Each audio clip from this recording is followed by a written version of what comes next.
Ready? Ready? Yeah. Okay. Welcome. You are at home with E.D. Woo! And this is Everlasting Twin feathers! Da-da-da-da. Fanfare. Yeah, we're just sitting around the table this morning and we've started a practice of reading a little section of The Prophet by Khalil Gibran after our breakfast just to kind of set up the day. And today's reading seemed significant and relevant to the last 24 to 48 hours of information that is streaming in to clarify some things. So we thought we'd just have a conversation about that. So I'm going to read this to you, and it's a short reading, but it is very powerful. So let's get started. Then a woman said, "Speak to us of joy and sorrow." And he answered, "Your joy is your sorrow unmasked, and the self-same well from which your laughter rises was oftentimes filled with your tears. And how else can it be? The deeper that sorrow carves into your being, the more joy you can contain." I'm going to read that again. The deeper that sorrow carves into your being, the more joy you can contain. Is not the cup that holds your wine the very cup that was burned in the potter's wheel, in the potter's oven? And is not the lute that soothes your spirit the very wood that was hollowed with knives? When you're joyous, look deep into your heart, and you shall find it is only that which has given you sorrow that is giving you joy. When you are sorrowful, look again in your heart, and you shall see that in truth you are weeping for that which has been your delight. Some of you say, quote, "Joy is greater than sorrow," quote, and others say, "Nay, sorrow is the greater." But I say unto you, they are inseparable. Together they come, and when one sits alone with you at your board, remember that the other is asleep upon your bed. Verily you are suspended like scales between your sorrow and your joy. Only when you are empty are you at standstill and balanced. When the treasure keeper lifts you to weigh his gold and his silver, needs must your joy or your sorrow rise or fall. Okay. Yeah. I'm going to read this one line again because this seems really important. Only when you are empty are you at standstill and balanced. Yeah. And that takes me right into, it's just pulling in memories, quote, air quotes, since it's an audio, I'll do the air quotes for you. Air quotes, memories of Buddhist temples where we were trained. It's just so ingrained. It's like I heard this every day, that only when I come into that center space that is empty will I see all things equally. Yeah. That there's the sorrow, there will be, how does it go? There's sorrow is not better than joy. Joy is not better than sorrow. They're equal. Mm-hmm. That everything is equal. There's no better or worse than. It's, you celebrate victories and you celebrate this and you celebrate that, and in that center space where everything is empty, you celebrate all of it because you see the gift in all of it. Mm-hmm. And now that I'm talking about memories, something that came through last night, so I've been experiencing some significant pain, and was choosing to ask questions about what the pain was, and I enlisted Twin Feather's help last night in asking questions and getting clarity on what benefit the pain was serving and how it was for me. That's been a huge part of our healing process, is instead of looking at the pain and begrudging it or judging it harshly, is to look at it and ask it, you know, how are you benefiting me? What are you here to show me? How do you want to help me? And how can I set you free? Right. And in setting you free, set myself free. And I had these memories come through, and for those of you who don't know, I have the gift, sometimes it doesn't feel that way, but I have the gift of having recalled a multitude of lifetimes, mine and other people's lifetimes, and their experiences in them. And I saw flashes of just very horrific scenes through multiple time streams, timelines, and I could feel them all in my body. And because one of my chosen experiences this time around was in computers. All right, yeah. Everything, you know, I have that capacity, I have that experience to then take everything and bring it down to that, bring it back to that. And a lot of the work that I've been doing lately has been finding programs that are especially deep running programs, both in the matrix and individuals, and neutralizing those so that they're no longer keeping us in our little prisons, whatever prisons we've made for ourselves. And so that's been happening a lot lately. So I've been coming up alongside a lot of programs, what we call programs. And what came through last night as I was processing everything in my experience with the pain is I started questioning, you know, what is the purpose of memories, and what are memories, and then what are programs? And what was fascinating to me is with a program, if I'm in computers and I'm programming, then what I'm doing is I'm creating a data stream, an information stream to gonna do something, to elicit a response, yeah, to carry information. And the only way that that program works is if the user believes it to be true. Okay. Okay. Well, I mean, you start a program and it just runs. Right. And yet if I'm at the keyboard and I expect to hit K and have a K show up, the programming went into that computer to make that happen. And I believe that that's going to happen. Yeah, you expect it. Yeah. I expect that. Yeah. And so that's how deep programs are, you know. It's this. And so memories, what are memories? Memories are my perception of an experience that I had and how the events went. It's my viewpoints on what happened.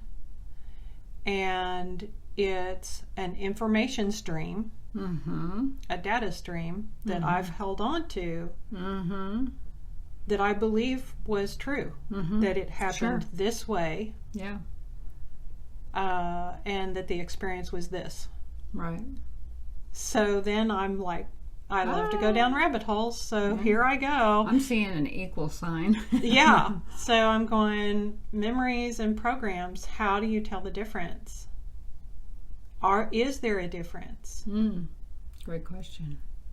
And what's even more interesting for me is I know how some of, you know, when we start sharing our memories about our life experiences, there are those that solicit a very strong emotional response. We talk about our kids and we immediately get all verklempt and mushy because we love them, you know.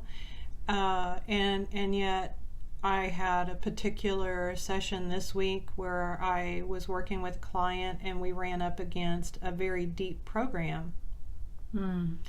And as soon as I said the phrase, the program that was running, the emotional response in this client's body was so strong that one would have thought that it was a memory, not a program.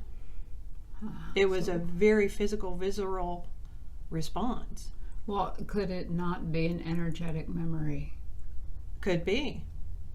Yeah. And so back to equal sign. And is that evidence? A program? Yeah. It seems so like is the good memory evidence. A program? And that's where I went when I was, working through this pain last night. Are these actually memories? Are they my memories? Are they collective memories? Because I tend to do that as well. Are they my memories? Are they collective memories? Or are they programs? And if they are programs, then what is the purpose? Right. And if they are memories, what is the purpose? What purpose do they serve? Yeah. And then, there's this whole postulation that this realm is nothing more than a glorified holodeck for all my Trekkie fans. That's right. And what is a holodeck? You go in experience. And you program, I want to have this adventure. I want to have this moment. And it can be, quote, from your memories or from a space that you've never been before and you want to go have that experience and you program it in, and it's visceral, it's sensual, it's all of your senses are involved. That's right. And you get to experience it, and then you walk off the holodeck and you go back to work, right? Or back to a different life. I don't know. I don't know. So it's just this. Have we programmed our holodeck? Are the memories a program? Memories, or are they programs? And are the programs memories? And how are they benefiting us? Yeah. Individually and collectively. Well, I mean, we know that we came here to have an experience, because in the non-physical world, there's no touchy-feely. Right. And so we've got this whole experience, and it was set up as a duality so that we could have that joy and that sorrow, and we could contain both. Perhaps not all at once, and yet we have the capability and capacity to contain all of it at once, or none of it. Or none of it. Or none of it.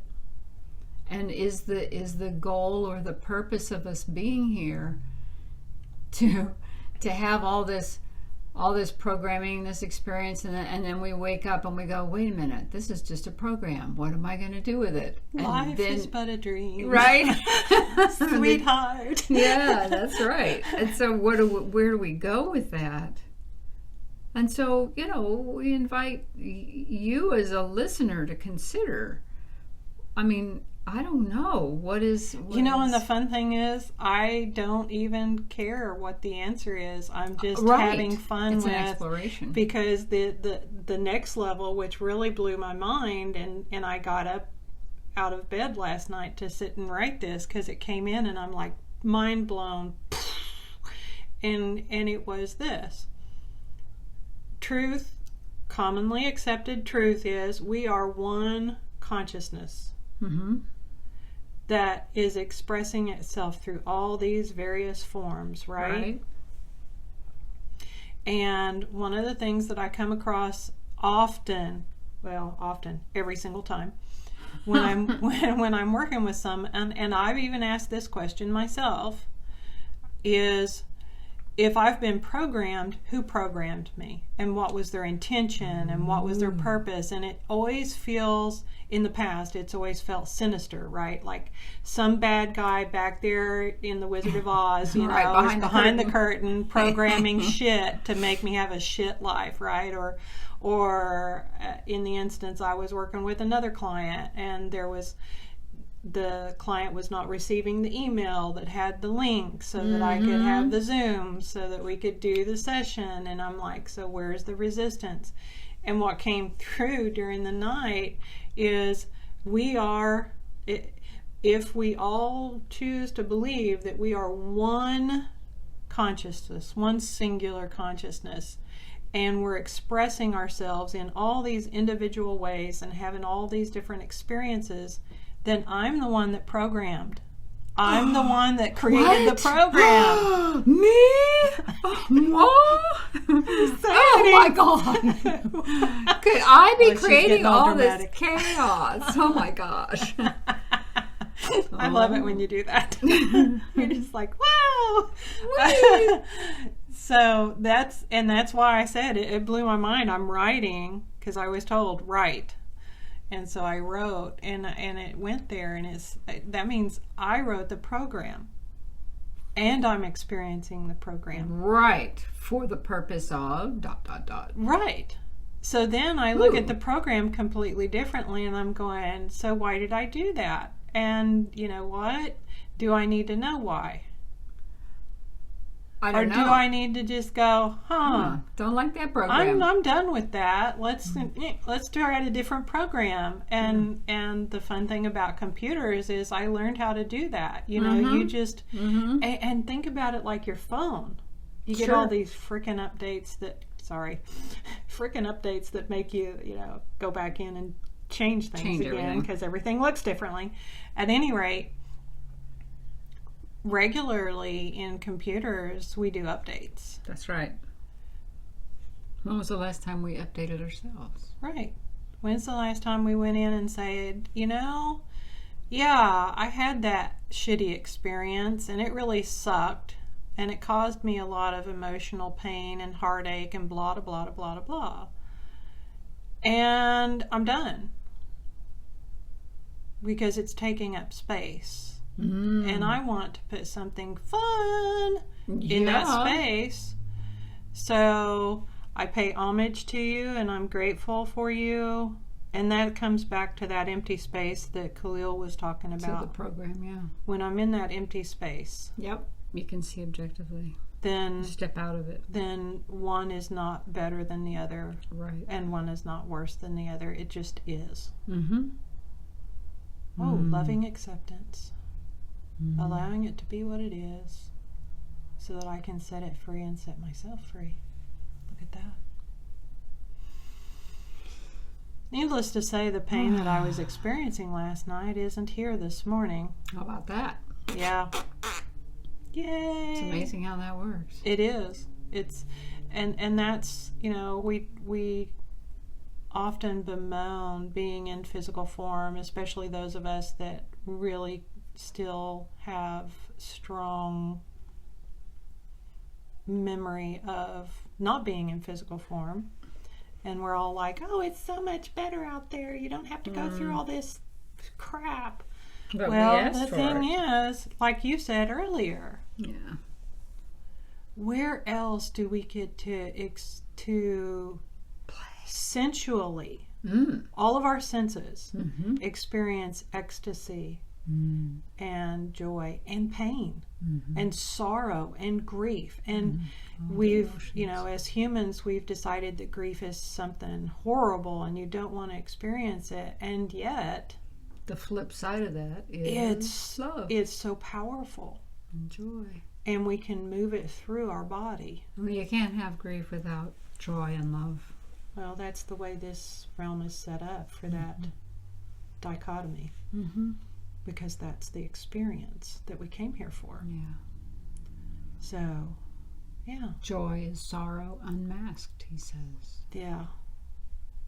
And I like that because it really is. And when you read that, I immediately went back to the day that I got the download that fear is just love that forgot what it is. Yeah.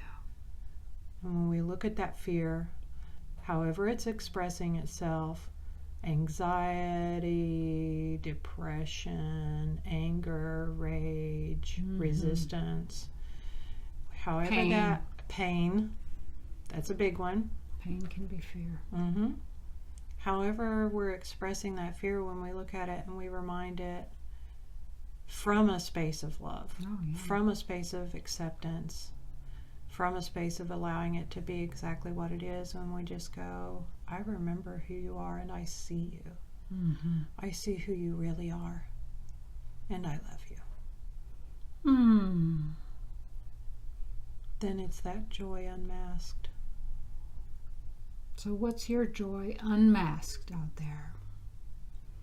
And what are your thoughts on all of this? Because it's just fun to go down the rabbit hole and share our thoughts and our ideas. And it's okay that we don't know all the answers. Yay! This is just our experience and we're playing with it. So what's your experience? Let's play. Yeah. Let's play with our experience. Let's play. Weehaw. Yeah. So we'd love to have your thoughts on all of this or any of it, and especially if one part of it like triggered you and you went, ooh, can't go there. Yep. That's a really good place to start, and just say, I wonder why I went, can't do that, can't go there. Yep. Just I wonder. I wonder. So, yeah. It's so good spending time with you again, and there has been so much coming in the first 7 days. Now we're in the 8th day. There's been so much coming through in the last 8 days that we'll be sharing more time with you. Yay. And we look forward to sharing this ride with you on this big holodeck called Earth. Oh. Have a beautiful day, everybody. We love you. Bye. Bye.